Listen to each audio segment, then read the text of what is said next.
You might have heard about the Bitcoin halving or the halvening, but what does this mean and how will it affect you?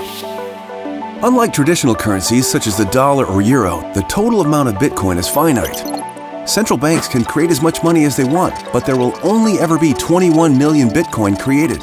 Today, there are more than 18 million Bitcoin in circulation, with more being introduced or mined each day. In May 2020, the rate at which new Bitcoin are created will be cut in half. This event is called a halving. And then it started to grow very, very hard. The price increased very hard after the halving. Is to go even further beyond.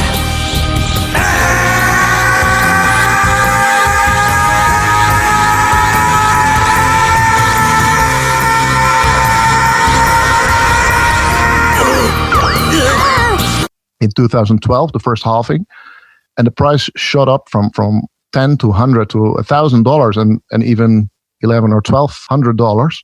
So it approached the level of gold. Vegeta, what does the scouter say about his power level? Bitcoin's over 9,000! 9,000? There's no way that can be right, can it? It's going to the moon! This will be the 6th time Bitcoin is over 9,000, and we have become exceedingly efficient at it. Bullshit.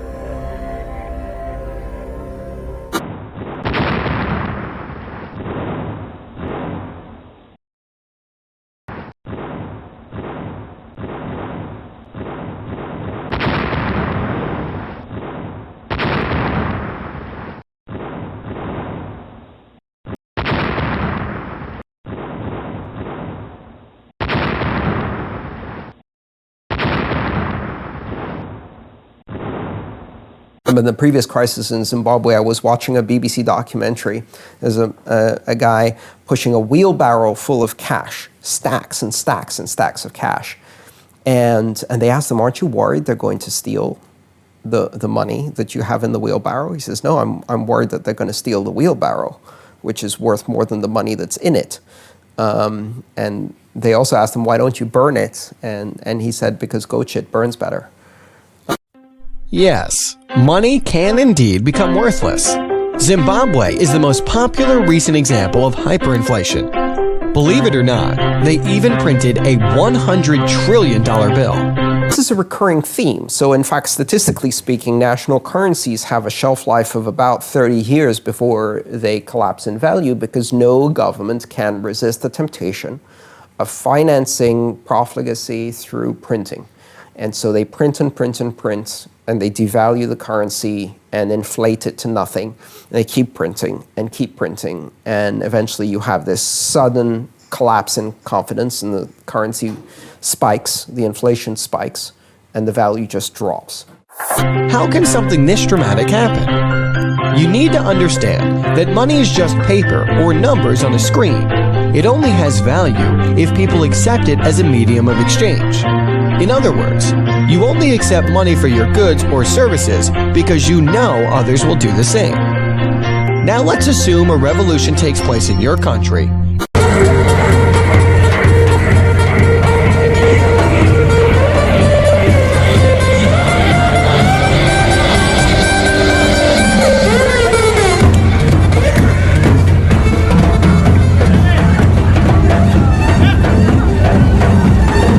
Those who take over print lots of money, then hand that money to everyone.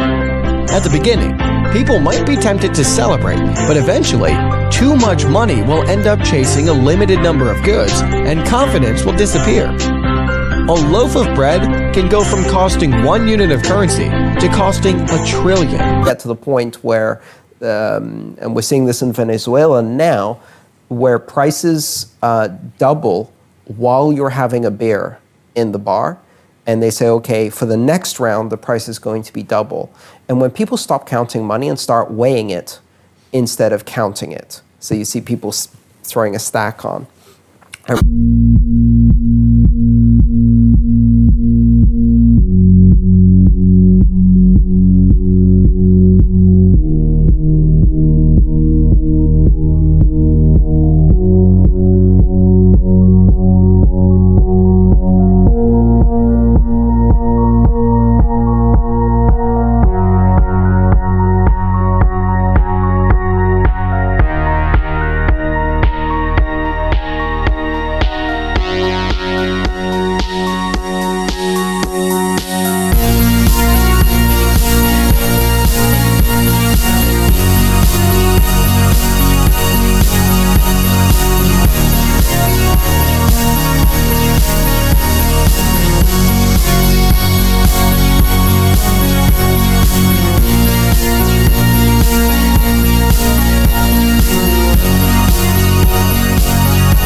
think the most beautiful thing about it is there's no one person setting the direction.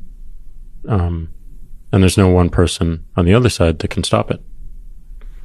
So we have something that is pretty organic in nature and very principled in its original design.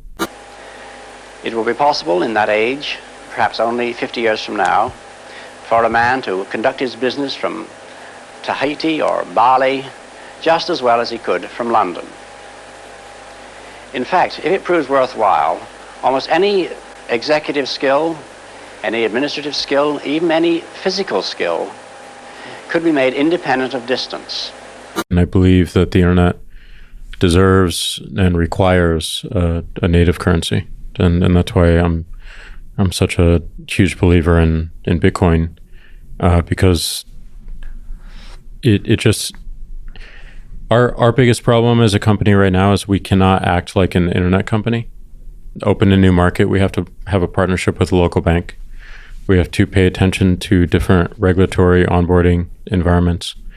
And